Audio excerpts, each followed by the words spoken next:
সুপ্রিয় দর্শক, স্বাগতম জানাচ্ছি সর্বশেষ আপডেট বাংলা সংবাদে। শুরুতেই জানিয়ে দেব সংবাদ শিরোনাম, এরপর থাকছে বিস্তারিত। শুরুতেই জানিয়ে দেব ড ইউনূস রাষ্ট্রকে ভিক্ষার পণ্যে পরিণত করা এক আন্তর্জাতিক দালাল। বিস্তারিত থাকছে প্রতিবেদনে। আরও জানিয়ে দেব ব্যাংক থেকে সর্বোচ্চ ঋণ নিয়ে ইউনূসের লুটপাটের মহোৎসব। বিস্তারিত থাকছে প্রতিবেদনে। আরও জানিয়ে দেব হিন্দু ও পুলিশদের খুনিদের বিরুদ্ধে কোনো অ্যাকশন নয়, অর্ডিন্যান্স জারি বাংলাদেশে। বিস্তারিত থাকছে প্রতিবেদনে। আরও জানিয়ে দেব বিএনপির সন্ত্রাসীদের হামলায় জামায়াত নেতা নিহত। বিস্তারিত থাকছে প্রতিবেদনে। এবং সর্বশেষ জানিয়ে দেব শেরপুরে জামায়াত নেতা হত্যার প্রতিবাদে ঢাবিতে ডাকসুর বিক্ষোভ। বিস্তারিত থাকছে প্রতিবেদনে। সুপ্রিয় দর্শক, এতক্ষণ শুনছিলেন সংবাদ শিরোনাম, এবারে শুনবেন বিস্তারিত। ড ইউনূস কোনো রাজনীতিক নন, কোনো রাষ্ট্রনায়কও নন। তিনি আন্তর্জাতিক ভিক্ষাবৃত্তির এক সুপরিকল্পিত দালাল। তার রাজনীতি জনগণের ভোটে নয়, বিদেশি দরবারের করুণায় দাঁড়িয়ে। দেশে ব্যর্থ হলেই তিনি দৌড়ান ওয়াশিংটন, লন্ডন, ব্রাসেলস। বাংলাদেশকে তুলে ধরেন একটি ব্যর্থ রাষ্ট্র হিসেবে, যেন বিদেশিরা দয়া করে হস্তক্ষেপ করে। এই ভিক্ষাবৃত্তির অফিস পৃথিবীর বিভিন্ন দেশে ছড়িয়ে আছে। কোথাও মানবাধিকার, কোথাও গণতন্ত্র, কোথাও সংস্কারের নামে রাষ্ট্রের আত্মমর্যাদা নিলামে তোলা হয়। তিনি দেশকে বিক্রি করেন গল্পে, কান্নায় আর মিথ্যা সংকটের বর্ণনায়। নিজের ক্ষমতার লোভ মেটাতে একটি জাতিকে দাঁড় করান করুণার ভিক্ষার লাইনে। ড ইউনূসের সবচেয়ে বড় অপরাধ, তিনি জনগণকে অপ্রয়োজনীয় করে তুলেছেন। তার রাজনীতিতে ভোট নেই, আন্দোলন নেই, রাস্তায় মানুষের শক্তি নেই, আছে শুধু বিদেশি বিবৃতি আর দূতাবাসের প্রেস নোট। এই রাজনীতি আসলে গণতন্ত্রের ছদ্মবেশে এক নগ্ন উপনিবেশবাদী মানসিকতা। রাষ্ট্র যখন নিজের সিদ্ধান্ত নিতে চায়, তখনই ড ইউনূস হাজির হন বিদেশি প্রভুর দরজায় ধর্ণা দিতে। তিনি জানেন দেশের মানুষ তাকে ক্ষমতা দেয়নি, তাই ক্ষমতা ভিক্ষা করতেই হবে। ড ইউনূসের নেতৃত্বাধীন অন্তর্বর্তী সরকার দেশে দুর্নীতি ও লুটপাটের এক চরম মহোৎসবে মেতে উঠেছে বলে অভিযোগ উঠেছে। প্রশাসনের বিভিন্ন স্তরে অনিয়ম এবং অসংলগ্ন ব্যয়ের কারণে সৃষ্ট আর্থিক ঘাটতি মেটাতে সরকার এখন বেপরোয়াভাবে ব্যাংক ঋণের ওপর নির্ভরশীল হয়ে পড়েছে। একদিকে সরকারের উচ্চ পর্যায় থেকে দেশের রিজার্ভ পরিস্থিতি এবং ব্যাংকিং খাত স্বাভাবিক রয়েছে বলে প্রচার করা হচ্ছে, অন্যদিকে পর্দার আড়ালে ব্যাংক থেকে বিপুল অঙ্কের টাকা সরিয়ে নেওয়া হচ্ছে, যা দেশের সাধারণ মানুষের মাঝে তীব্র উদ্বেগ সৃষ্টি করেছে। কেন্দ্রীয় ব্যাংকের তথ্যমতে 2024-25 অর্থবর্ষে দেশি বিদেশি উৎস থেকে সরকার রেকর্ড 3,28,249 কোটি টাকা ঋণ নিয়েছে, যা বাংলাদেশের ইতিহাসে আগের যে কোনো সময়ের চেয়ে বেশি। বর্তমানে দেশের মোট ঋণের স্থিতি দাঁড়িয়েছে 22,50,904 কোটি টাকায়। অন্তর্বর্তী সরকার দায়িত্ব নেওয়ার পর ব্যয় সংকোচনের কথা থাকলেও বাস্তবে ঋণের এই পাহাড় জনমনে প্রশ্নের জন্ম দিয়েছে। সরকার পক্ষ থেকে কিছু যুক্তি দেখানো হলেও বিশ্লেষকরা একে অদূরদর্শী অর্থনৈতিক পরিকল্পনা হিসেবে দেখছেন।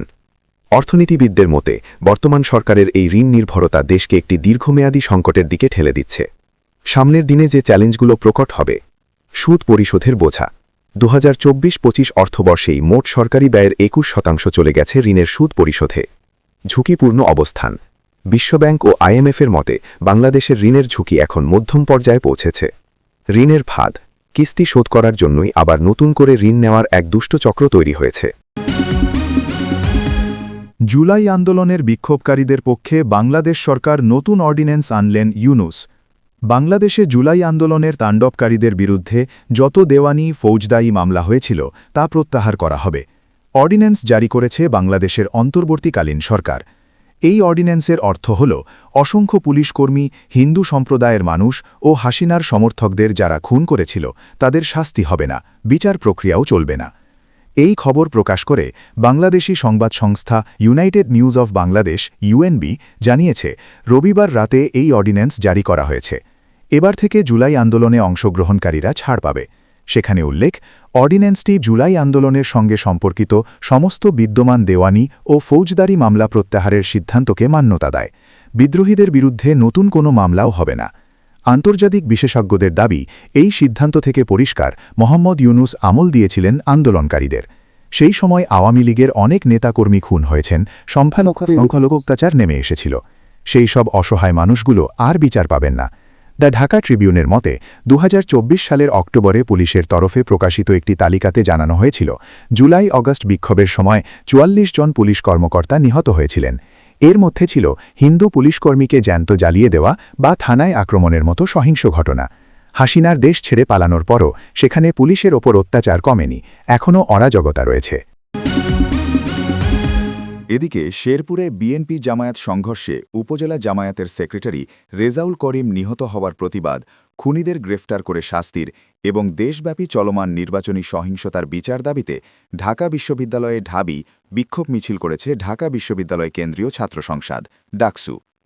বুধবার ২৯ জানুয়ারি রাতে বিশ্ববিদ্যালয়ের ভিসি চত্বর থেকে বিক্ষোভ মিছিলটি শুরু হয়ে ক্যাম্পাসের বিভিন্ন সড়ক প্রদক্ষিণ করে টিএসসির সন্ত্রাসবিরোধী রাজু ভাস্কর্যের পাদদেশে সংক্ষিপ্ত সমাবেশের মাধ্যমে শেষ হয়। মিছিলে অংশগ্রহণকারীরা রেজাউল ভাই মরল কেন, খুনি তারেক জবাব দে, বিচার বিচার বিচার চাই, রেজাউল হত্যার বিচার চাই, নারীর ওপর হামলা কেন, তারেক রহমান জবাব দে সহ বিভিন্ন স্লোগান দেন। সমাবেশে ডাকসুর সহসভাপতি ভিপি সাদিক কায়েম বলেন, শহীদ জিয়ার বিএনপি আর নেই, বেগম খালেদা জিয়ার বিএনপি আর নেই। আজকের বিএনপি সন্ত্রাস, চাঁদাবাজি ও খুনের রাজনীতিতে জড়িয়ে পড়েছে। জুলাই গণ-অভ্যুত্থানের পর আমরা আশা করেছিলাম নতুন বাংলাদেশের আকাঙ্ক্ষা ধারণ করে তারা দায়িত্বশীল রাজনীতি করবে, কিন্তু গত ১.৫ বছরে বিএনপি সন্ত্রাস, চাঁদাবাজি ও রাহাজানির সঙ্গে সবচেয়ে বেশি জড়িত। তিনি আরও বলেন, নিজেদের দলের ভেতরেই ২ শতাধিক মানুষ নিহত হয়েছে। যাদের হাতে নিজেদের লোক নিরাপদ নয়, তাদের হাতে দেশ কিভাবে নিরাপদ থাকবে? তারেক রহমানকে উদ্দেশ্য করে ডাকসু ভিপি বলেন, আপনি আই হ্যাভ এ প্ল্যান বলেছিলেন, কিন্তু আমরা দেখছি সেই প্ল্যানের অংশ হিসেবে সারা দেশের নারী নির্যাতন, সন্ত্রাস ও বিশৃঙ্খলা করছে আপনার দল। এখনও সময় আছে, দলকে সংস্কার করুন, সন্ত্রাসীদের চিহ্নিত করে বিচারের আওতায় আনুন। ডাকসুর সাধারণ সম্পাদক এস এম ফরহাদ বলেন, ৫ আগস্টের গণ-অভ্যুত্থানের পর আমরা বিএনপির কাছ থেকে ইতিবাচক রাজনীতি প্রত্যাশা করেছিলাম, কিন্তু তারা নিজেদের দলের মধ্যেই ২ শতাধিক মানুষ হত্যা করেছে।